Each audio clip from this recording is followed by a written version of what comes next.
Hi, and welcome to my brand new project. And I'm calling this the Great Mini Rebuild. And this is part one, the introduction. So many of us of my age probably had a Mini at some point in their life. And I was lucky enough to have about three of them, various versions. But the hottest one I ever had was a Cooper S with a Roots impeller driven supercharger on it. And ever since I started rebuilding things as a bit of a hobby, I've aspired to have another one. In fact, I was looking for a Mini when I found the MG, which was my previous project. If you haven't seen that project series, that's the Great MGB Rebuild series, then go back and have a look. It's an interesting series and shows you where we're going. So, unfortunately, the Mini I've found does not look like this one. And even if it did, I probably couldn't afford it anyway. It, in fact, looks like this, which is a bit of a difference, but hopefully by the end of the series, it'll look something like the red one. So here's a series of pics which sort of show you its general condition. I don't think it's quite as bad as the MG was. The paint obviously is clearable, but actually from a rust point of view, it has the normal rust in the normal places for minis, but it's not tragic like some of them are. Um, the nice thing about this one is it's actually a genuine Cooper. So it's a 61/62 Cooper, not a Cooper S, a Cooper. But it is in fact fitted with a whole stack of Cooper S parts, including the 1275 engine, the larger front disc brakes, the twin tanks, etc., etc. So that's a good find from that point of view. The rest of it's sort of it's all there. The previous owner had in fact removed the engine, which I have a collection of parts in big boxes, but I'm assured it's all there and I trust them. So um, we'll probably do this one in reverse order. We might even do the engine gearbox first in this before we tackle the body, but we'll see how we go. Anyway, it doesn't look too bad. Mag wheels, mini light style wheels, so they sort of look good for the period. It's had a little bit of work done in various things, including replacement of the battery box. We'll be doing all that again, probably stripping, sandblasting, de-rusting, welding, cutting, patching, doing all sorts of horrid things. So the first task is to go and collect it. So with the help of a friend, we borrowed his ute, loaded up all the bits that had been removed from the car, that is the engine, the gearbox, the crank, the front subframe and all the other bits and pieces, and bring them back and stack them into the shed. You can see here that the astute observer will notice there's a genuine set of Cooper Mark 1 sliding glass doors there.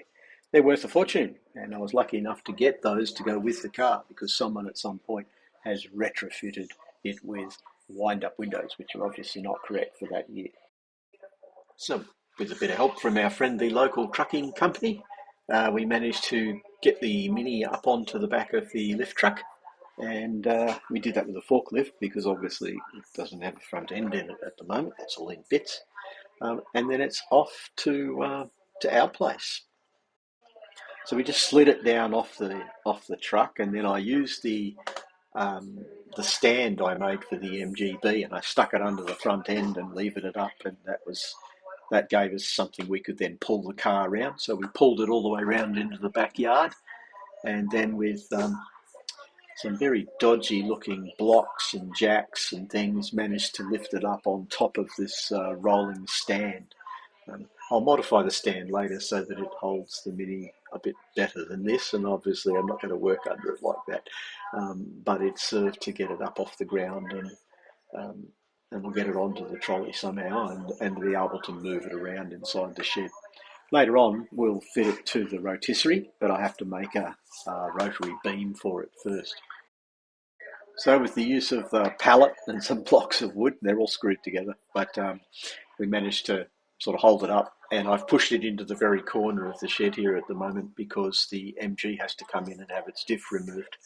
Um, but this will hold the car securely in place. At least let me strip a few of the bits off, and then I'll make a proper frame for it to fit it on the rotisserie. So there's some goodies that came with this. There's a brand new spare, and the mag is all nice and clean. And there's even got a battery, and the battery's actually good. It measures up fine. Other little niceties, it's got a Cooper S heater fan, which is reasonably rare. Goes with this car's had mostly Cooper S parts fitted. Someone has knocked off the floor starter button because this is a 61 Cooper Mark 1. But other than that, it looks pretty good. So we've started the disassembly. It's actually got a nice new battery box. This is the left hand or the passenger side's rear seam. Isn't too bad actually. This is the worst part across the back here, so we'll put a new back panel on it at some point. But I've also dropped the subframe out now, so the subframe's sitting on the floor there ready to go.